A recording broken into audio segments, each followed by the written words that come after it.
Alright, what's up guys? NinjaDeathStrike here bringing you another pair of Pokemon Showdown battles, venturing out of UU for a little bit here. In the first match, we have a match in RU. This is my team down here. I don't know, it's not that good. It's pretty bad. But I saved this match just because of my opponent's team. As you can see up here, he only has two things, Lipard and Smeargle. So this is obviously going to be Assist Lipard, which is the most annoying thing on the face of the planet, as you will see in this match. There's really no need to talk about team preview here, since it's not a normal match. Let's just go ahead and start. Obviously, I know he's going to lead with Lipard, because it's the only thing that does anything, and he goes for the assist and picks Shadow Force, which is interesting. It makes me miss, but I do have a normal type with Jules the Bouffalant, so I'm able to switch into him, but then I get swaggered. I will hurt myself twice. That's 2 hurts. Let's just keep track of this. Hurt myself twice in a row in confusion, letting him get up a sub.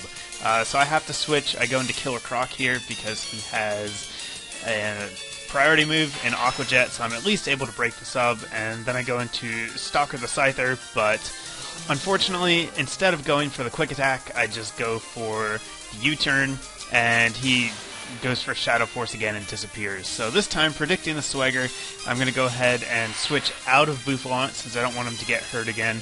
Go into Entei to absorb it, and then switch out, but I end up taking a really nasty foul play.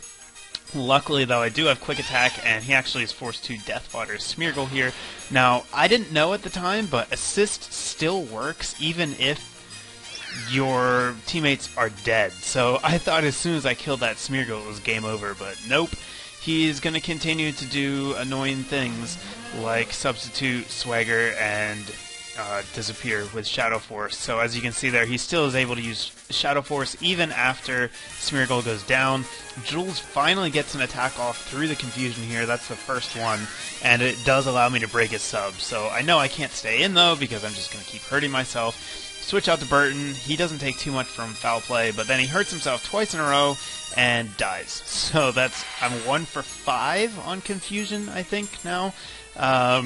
But I do have that Choice Banded Quick Attack with Scyther, so I'm going to go ahead and get that in. It survives, annoyingly.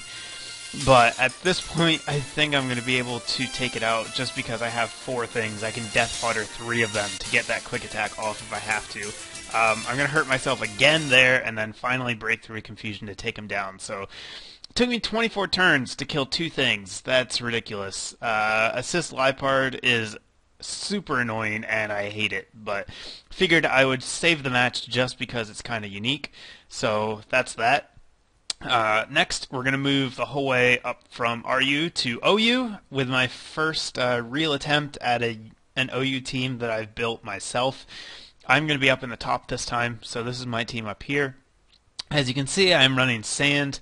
Figured I hadn't used a Sand team in a long time, and I wanted to use Terrakion, so decided I would try it out.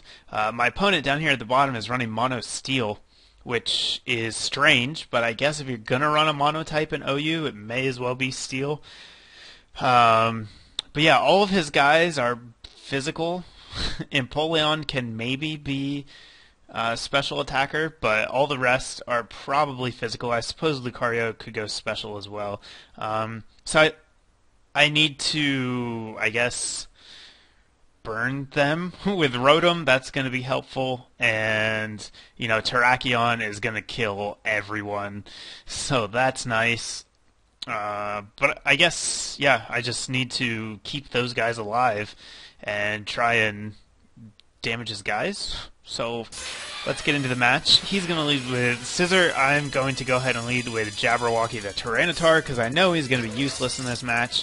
So I stay in here predicting him to probably not go for the Bullet Punch, and I just go for a Fire Blast, which works out great for me. Ferrothorn comes in, takes the Fire Blast in the face, and then Crunch is just going to take it down. So the Jabberwocky's already done something useful, and I just fodder him here. I don't really feel like I'm going to need Stealth Rock since it doesn't do a whole lot to his guys. I know he's going to be forced to switch out here, so I just go for the Will-O-the-Wisp, knowing that hitting anything will be good. Unfortunately, then I get critted by a choice by a Sucker Punch, so that is going to be a huge deal. I take 50% damage almost as I switch out, and my Rotom is a lot more hurt than it should be. Scissor comes in here, and I'm going to predict him to try and kill off Terrakion, but he actually goes for the U-turn and freaking crits me again. So Rotom, one of my best answers to his entire team, goes down to a double crit in a row. And I know you're thinking that a choice-banded U-turn probably would have killed Rotom anyway. It very well might have, but that is not a choice-banded Scissor, as we're going to find out later. So that definitely mattered big time. Anyhow, every time something dies, I am going to be able to switch in Bad Horse the Terrakion and just start wrecking faces. So I do that here, take out the Empoleon in one shot. I know that the Aqua Jet wouldn't kill me, but at this point I kind of have to let him go because I know that he is going to have some stuff that can kill Terrakion with priority anyhow. So I come in here, I don't kill the Metagross with an Earthquake, so min damage screws me over, and he gets an attack boost. So I lose Mamoswine, which was the key to maybe being able to kill Scissor. And now that he's down, Scissor's just going to be able to kick my butt. I still thought I had it won here because he locks himself into U-turn, but it turns out he was Choice Scarfed, so he's faster than Alakazam. So yeah, I'm going to end up losing 1-0 in a pretty frustrating match. I think both of the crits on Rotom definitely mattered, and not taking out that Metagross in one hit also mattered big time. So, gonna lose in the end, but oh well, that's why I don't play UU. That's why I don't play OU too much. I'm terrible at it. But that's gonna be the match, so hopefully you guys enjoyed these rather odd set of matches. I will have more coming your way Thursday. I think I have a couple more UU matches backed up for that. But give me a thumbs up if you liked the video. Leave me a comment if you want to do that, and check out the links in the description. Thanks for watching, guys.